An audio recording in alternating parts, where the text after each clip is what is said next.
ஒரு குட்டி vlog dinner பண்ணிகிட்டே பேசலாமா?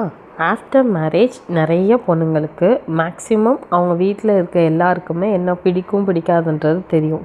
அதை பேஸ் பண்ணி தாங்க அவங்களோட டே டு டே குக்கிங்கே இருக்கும். ஆனால் அவங்களுக்கு என்ன பிடிக்கும் பிடிக்காது அப்படின்றது யாருக்குமே தெரியாமல் இருக்கும். சம்டைம்ஸ் நமக்கு என்ன பிடிக்கும்னு கேட்டு யாராவது நமக்கு சமைச்சு கொடுக்க மாட்டாங்களான்னு கூட தோணுங்க. அது கூட பரவாயில்லைங்க. நமக்கு உடம்பு சரியில்லாத டைமில் கூட நம்ம கேட்காம அதுக்கேற்ற மாதிரி ஃபுட்டோ இல்லை ஒரு சின்னதாக கஷாயம் கூட கிடைக்காது. அதே இன்னும் நிறையா பொண்ணுங்களுக்கு அது ஒரு ஆதங்கமாகவே இருந்துகிட்ருக்கு. இந்த மாதிரி டைமில் தான் நம்ம அம்மா விட ரொம்ப மிஸ் பண்ணுவோம்.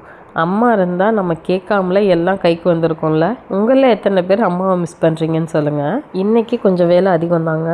ஃபஸ்ட்டு டின்னருக்கு ஹஸ்பண்டுக்கு சீஸி கார்லிக் நூடுல்ஸ் பண்ணியிருந்தேன். தென் இன்லாஸ்க்கெலாம் இந்த சீஸி ஸ்டஃப்ஸ் பிடிக்காதனால அவங்களுக்கு தனியாக சேமியா பண்ணிட்டேன். ஸ்வீட் கார்ன் இருந்ததுனால என் பையனுக்குமே ஸ்வீட் கார்ன் தோசையாக ரெடி பண்ணி கொடுத்துட்டேங்க. எப்போதுமே இந்த மாதிரி தனியாக பண்ண மாட்டேன். எல்லாருக்குமே ஒரே மாதிரி தான் இருக்கும். எனக்கு கிரேவிங்ஸ் இருக்குன்னா அன்னைக்கு மட்டும் கொஞ்சம் வேலை அதிகமாக இருந்தாலும் பரவாயில்லன்னு சொல்லி எனக்கு தனியாக பண்ணி சாப்பிடுவேன். எல்லா நாளுமே நம்மளோட டேஸ்ட்டுக்கு நம்ம சமைச்சோன்னா நமக்கு தான் வேலை அதிகமாக இருக்கும்.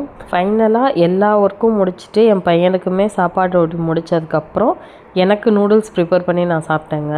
எனக்கு எப்போதுமே அந்த பட்டர் அண்ட் கார்லிக் ஃப்ளேவர் ரொம்ப பிடிக்கும். அது கூட ஒரு கொரியன் ஸ்டைலில் ராமியன் மாதிரி ரெடி பண்ணிட்டேன். கொஞ்சம் நல்லா ஸ்பைஸியாக அது கூட கொஞ்சம் சூப் பேஸ் மாதிரி நூடுல்ஸ் ரெடி பண்ணி சாப்பிட்டேங்க. அந்த ஸ்பைசினஸ் நம்மளோட டேஸ்ட் பட்டை ஹிட் பண்ணுறப்போ ஒரு ஃபீலிங்ஸ் இருக்கும் பாருங்கள்.